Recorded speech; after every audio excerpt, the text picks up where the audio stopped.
strong vote of confidence by team CEO Christopher Johnson, who declared that Gase will be back next season. Here's Johnson talking about his embattled head coach. I want to assure you there will be no changes in coaches here. Adam has the trust of this team. He has the trust of Sam. He has Joe's trust. He has my trust. He's a good man. He's a good coach. There's a lot of work to do. There's a great deal of work to do. Everyone understands that. And we're just getting started. But I feel really good about this team moving forward. All right, Dominique Foxworth back here with us. Nice face mask.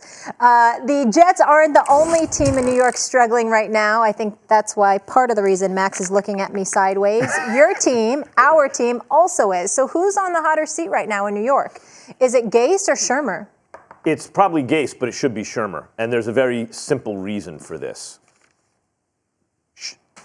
Saquon Barkley is not going to bench himself. Saquon Barkley's not going to make excuses. He's always going to want to play. He has that kind of franchise quarterback personality. It's one of the many reasons he's the greatest running back prospect who ever lived, just based on the evidence. Bigger, stronger, faster, more elusive, has that kind of personality, that whole thing, right? He has to be saved from himself, like a fighter who wants to go back out and around. He's taking a beating. The cornerman has to say, nope, live to fight another day. And instead of that, Pat Shurmur, he's nervous for his job, wants to play Saquon Barkley. It reminds me of KD, but that KD sacrificed the rest of his prime on the altar of pursuing a championship in the finals, where he made the difference. You could see. You're going to risk Saquon Barkley on the altar of not being a 2-8 team, of being a 3-8 team, or have 4 wins instead of 3 wins at the end of the season. It's not, look, I understand affecting Sam Darnold's confidence is important, but he could get that back. He's very, very, very young. Saquon Barkley is you cannot risk that kind of treasure on the altar of some head coach, coaching for his job on a 2-8 team. To me, that should be the hotter seat. You are so wrong. It doesn't even come close to being right. And I'm going to tell you why. When you look at the New York Jets, we'll shove aside the fact that they have the 3rd worst offense, the 2nd worst running attack, the absolute worst passing attack in the NFL, with a coach as their head coach who's supposed to have an offensive background. We'll ignore all of that for a second, Max Kellerman. And you know what we'll go to? We'll go to who was the guy that came in as a head coach and then 4 months later assisted in getting the GM fired. That would happen to be Adam Gase. Now, to his credit, he did deny it. Let's make sure we are fair here. He said he had nothing to do with it, that Christopher Johnson, the CEO for the team, made a decision. It had nothing to do with him. But 4 months into being hired, 4 months, no preseason games, no training camps, nothing. 4 months after getting hired for a job you never deserved, the GM who brings you in is gone and you stay. Not only do you stay, you're elevated to the interim GM spot. Not only are you elevated to the interim GM spot, you picked the damn new GM. It's you. It's your team. These are the people you picked. So I don't want to hear anything about Pat Shurmur. Yeah, he need to be gone. There's no question. But when we look at the New York Giants, what have we lamented? Mara, Tish, that what's happened to the Giants, blaming everybody from former GMs to Tom Coughlin, to the Pat Riley wannabe himself with the chubby Pat Riley, Ben McAdoo. We blamed everybody. But we know that with the New York Giants, there was fault all over the place. With the New York Jets, Adam Gase, who never coached a game yet, all right, ultimately ends up surviving, getting the GM out, gets elevated to interim GM, picks his GM. This is your team.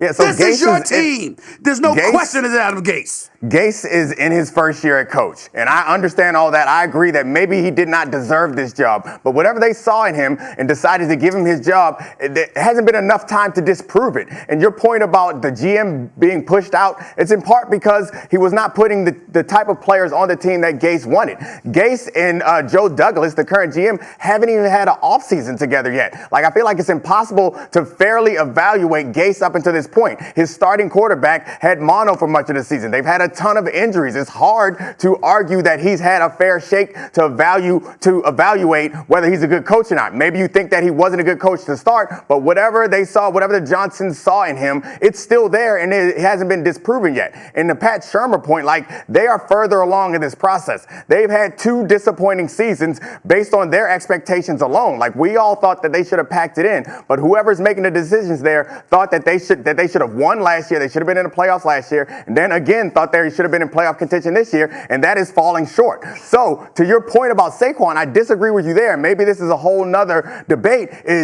I love that you're very analytical, Max, and I appreciate that, but sometimes analytics need to be put aside, and I think that the analysis that you're coming up with is like, it's cold and it's hard and it makes sense as far as sitting Saquon out, but you have to build a team and build a culture around a team, and when you start setting the precedent that this guy, we're going to sit him out, that's a hard thing to bounce back from. When you set that precedent, Dominique, and you start, like, that's why I hate tanking, because you are sending a message to your team that your efforts don't matter, and only certain people get that appreciation. Let me just give you another piece of information. You would be right if they just were bad. I would agree. You have to build the culture. I believe he's hurt worse than they're letting on. Mm-hmm. And I should have told you, we talked about this yesterday. 13 carries, 1 yard, Saquon Barkley. Yeah. I don't care what planet you're on, what defense does, what your offensive line is. That only happens in any dimension, in any universe, if he's hurt. Saquon Barkley ain't going to carry the ball 13 times and pick up 1 yard if he's not hurt. That's what I'm scared of. And by the way, Stephen A., in terms of the hot seat, the reason I think there's urgency because of that fact with the Giants. The Jets are not just like a laughing stock. They're a laughing bond. Like, they throw out, there's an annuity every year. They're throwing off that interest every year. They're a laughing bond. You hold it forever. I mean, like, they're always a joke. And there's not like a player who's about to get ruined on that team by Adam Gase. There's a career that I believe is in jeopardy right now. No. I can soak that up, Max. That's a very valid point on your part in terms of, the level of urgency because of the talent you have. I guess what I'm saying is that when you look at Shurmur, even though neither of them deserve the job, in my estimation, he's just the coach. There are things above Pat Shurmur that are incredibly problematic.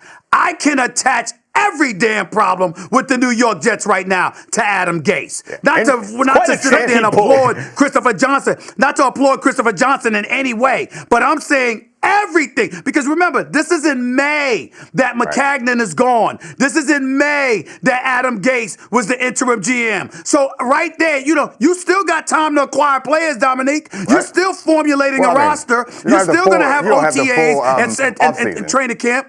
They committed a bunch of money to Le'Veon Bell, a player that presumably Gase didn't want. But anyway, I mean, Max, you made a point that I must have misunderstood. Okay. You said that the Jets don't have a player that can be ruined?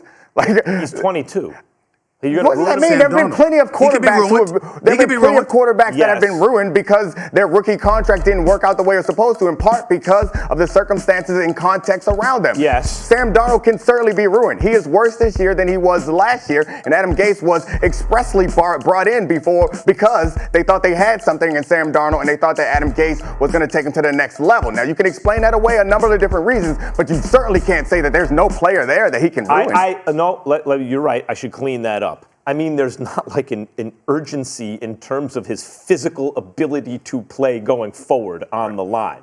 Now, it is a good point because Daniel Jones is seen as being developed by Shurmur in a good way. Like, that relationship is somehow working, even though he fumbles the ball a lot. And so maybe you could see more positives with Shurmur, Daniel Jones, than with Gase. But like, we're talking about the dregs here in terms of coaches, like than with Gase and Darnold. But what I'm saying is there's no Saquon Barkley on the Jets who's clearly hurt and being played because the coach is coaching for his job. That's what it seems like is happening to me on the Giants. Yeah, I guess. I mean, I understand where you're coming from, but the fact of the matter is they're both really disappointing franchises right now. Yeah. And I think that Shurmur and the Giants have had more time, so it comes down to them. I'd fire both coaches before Christmas. I'd let them get through Thanksgiving. I'd let them That's get right, through Thanksgiving. Grinch, tell 'em. And the minute Thanksgiving is over, that following Monday, both of them would be out as head coaches of the Jets and Giants. Merry Christmas to I'd the get city rid of of New York. both of them. You Sounds should like an call them angry right New before the Yorker. turkey is served to fire them. Yeah. Right when they're taking Let them it have out of Thanksgiving right when dinner. they're taking it out of the oven. Let them have Thanksgiving weekend. That's kind of you. Give them the weekend to enjoy. Thanksgiving All right. weekend. But they would not make it to Christmas. They would not make it to No. Christmas. The Grinch will let him eat the bird, but not get to Christmas. No. Coal for Christmas. It is what it is. They're the Grinches. They're the Grinches to Giants and Jets fans. Oh, he's Why not don't wrong. they deserve the Grinch? You're not wrong about that. Yeah. All right. We'll leave it on that note. Up next, the head coach of the top team in the entire country.